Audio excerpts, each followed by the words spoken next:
Everyone, how are you doing today? In this video, I just want to talk a little bit about the Atlas passive tree and what I've been using to make my money. So I've been going full in on the Strongbox strategy. So I take all of the Strongbox nodes. So you've basically got three clusters. You've got your big one up here. Which is going to have a chance of changing your strong boxes into like Arcanist strong boxes or Diviners, duplicating the currency within them as well. You've then got these nodes here which are going to corrupt your strongbox, make them rare, and give you a chance to get an operative strongbox as well. And then finally, you've got this little node here, which is just going to make sure that you get an extra strong box on your map. In my opinion, if you're going to go strong boxes, it's not enough just to take those nodes. All right. What you want to do is also select ambush on your map device. All right. So that's going to give you an extra 4 strong boxes. So you're making full use then of your Atlas passives, but more than that, you then also want to take a rusted or polished ambush scarab and shove that in with your map as well, because that's going to give you another 3 or 4 strong boxes. So you're going to get an extra 7 or 8 strong boxes. Obviously, you could go with even higher level scarabs if you really wanted to, but in my opinion, they would not be worth the cost. It does mean that effectively you are paying 7 to 8 chaos per map, but you are going to more than get that back on average. Alright, there's more to it than that though. So we take the Shadow of Hunger, so 50% increased chance to get altars on our map. And we favor progressing the Eater of Worlds. All right, so that's what my Atlas is set up for. And the reason we do that is for the altars, because those altars can give insane bonuses. If you get an altar that, say, gives 3% chance for mobs to drop a scarab, and you get that early in the map, you're going to get a fortune. So because we're taking that and we're following the Eater of Worlds, we take these 5 nodes down here. So this gives us an extra 20% pack size to the Eater of World mobs. Plus you've got rampant growth as well. But we also take these 5 nodes here. Even though we are not doing Syrian Exarch, these 4 nodes increase the pack size by another 20%, which is really nice. Beyond that though, you see each of these nodes, 2%, 2%. So these are affecting the modifiers on your map. And if you add all those up, that is a lot of 2%. So what? 2, 4, 6, 8, 10, 12, 16, 20, 6, 28%. And then also these 5 nodes here, that's another 5%. And so that's 33% bonus to your map. If we have a look at, say, a map here that I've had earlier, these bonuses are affecting that item quantity, item rarity, pack size on your map. So those are really boosting your map. So that's also really good. The other thing you want to do is put down sextants on your void stones. I've only unlocked 2 because I haven't killed Maven yet. Even with 2, you still want to go for it, and I take this mini node here, just so that I get 1 extra use out of my sextants. So yeah, really nice. And that really, at a crux, is it. The rest is down to personal preference. Well, I say the rest. It's probably worth still taking the the map per sustain nodes, so like shaping the mountains, these clusters here. Certainly with those nodes, I have zero problem sustaining my T16 pool. I have the Underground River favoured at the moment because it's a nice linear map to follow, and yeah, I have been able to sustain that without any problem. With the rest of my nodes, as you can sort of see here, I'm taking the Blight nodes. That's just personal preference because I'm playing around with Blight at the moment. Blight's quite nice. You get quite a lot of Blight maps. So where's my oil tab? So I've got, what is it, 7 maps here. If we just have a quick look, you know, these are selling sort of 415 chaos a piece, so I've got 100 chaos just sitting in there, and that's, I got those just from a handful of maps. So Blight, certainly you're going to get money from Blight. Probably not the best thing to run if you are just looking for money.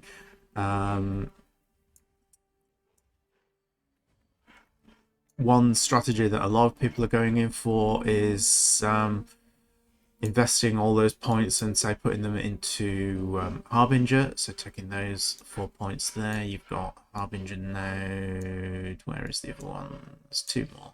Yeah, so you've got Harbinger node here and here, and also putting your points into shrines,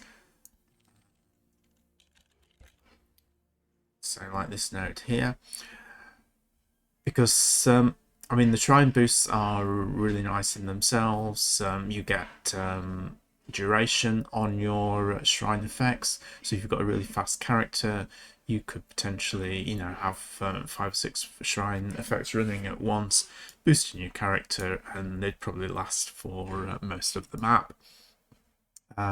So yeah, that's something to consider, and you get extra packs guarding those shrines as well. So could be very nice. It's not something I'm doing, but it's, yeah, probably not a bad strategy. I like to play around with doing other stuff rather than just chain running maps, so that's why I'm not doing it. But yeah, personal preference. Anyway, shall we run a quick map just to demonstrate? When I'm ready, and not before.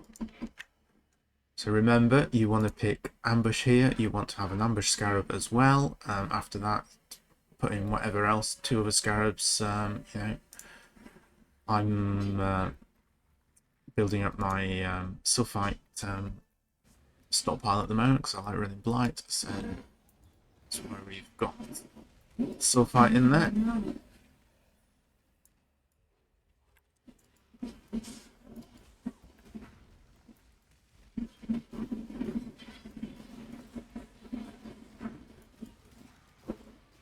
Hopefully we've got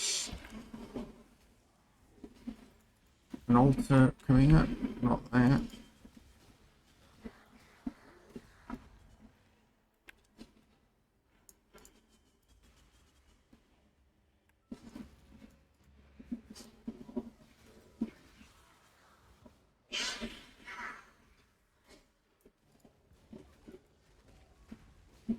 So you do want an altar early on, really. The sooner you get a nice altar, the better your income is going to be from the map. So we've been a little bit unlucky at the moment, we haven't had one yet.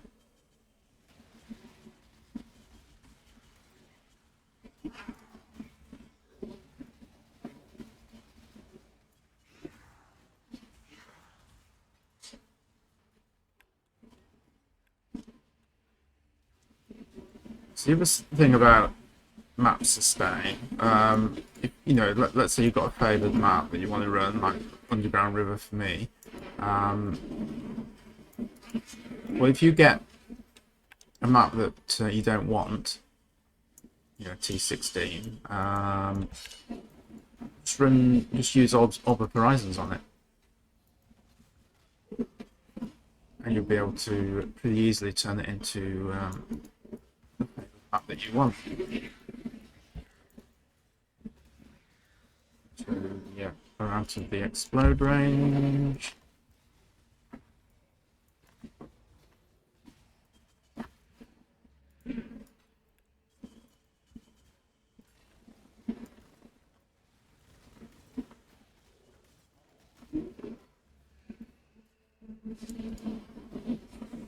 Oh, there, finally we've got an altar. Alright, so you get two choices. Often you get one for the boss, which you don't really want to take, unless it's right before the boss.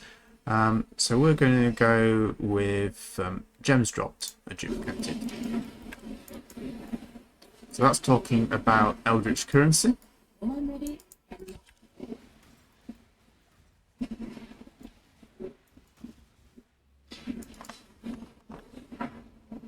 What you really want is a scarab, but you don't get those every map. But when you do, you will make a fortune. So something like just 3% chance for mobs to drop a scarab. Because you're fighting hundreds of mobs, you will be surprised the number that you will get.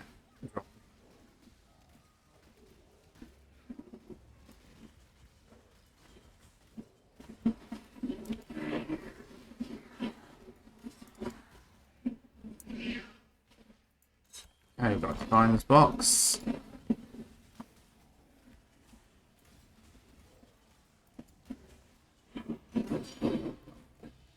Oh, look at that.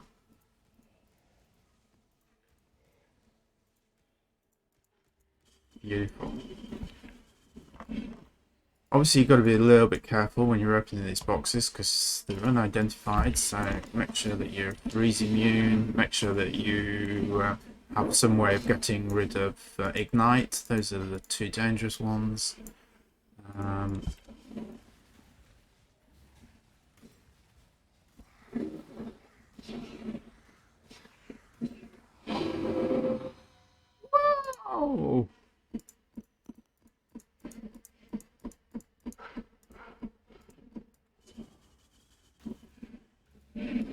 So I hope you're starting to get an idea of why we go strong boxes.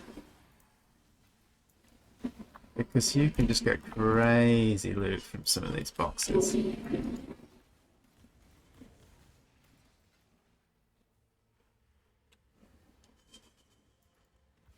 Oh, another diviners.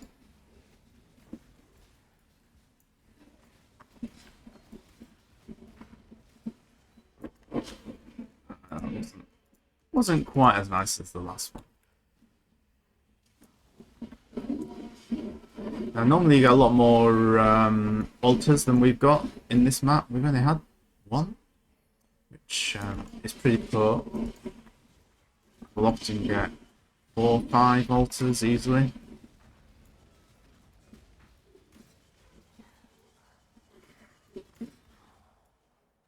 And we probably will get 1 or 2 more before the end.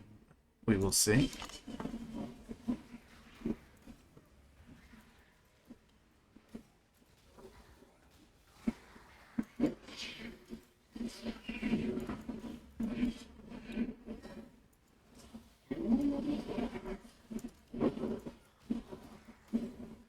Okay, there, we've got another altar. So, 3% chance to drop scarabs. That is payday. So, even towards the end of a map, you want to take that. Whoa, that's getting a little bit dangerous. Because you see, look at that. We've got 4 scarabs already, and that's just from a 3% chance. I need to get around it. And we're at the boss. It's a bit of a shame.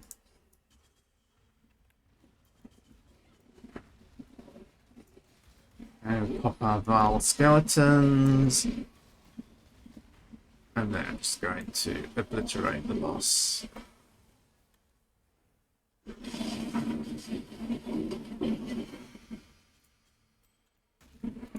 All right, so yeah, that is it in a nutshell, and that's what we got.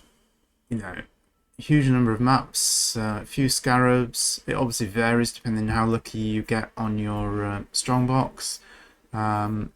We got reasonably lucky in a way. I mean, you don't normally get this many maps, obviously, but you do normally end up getting lots of scarabs. And if you get, say, expedition scarabs, those sell for a lot of money at the moment. But you know, some of these others, you know, they'll sell for a few chaos. So you know, build up a few, sell them in bulk.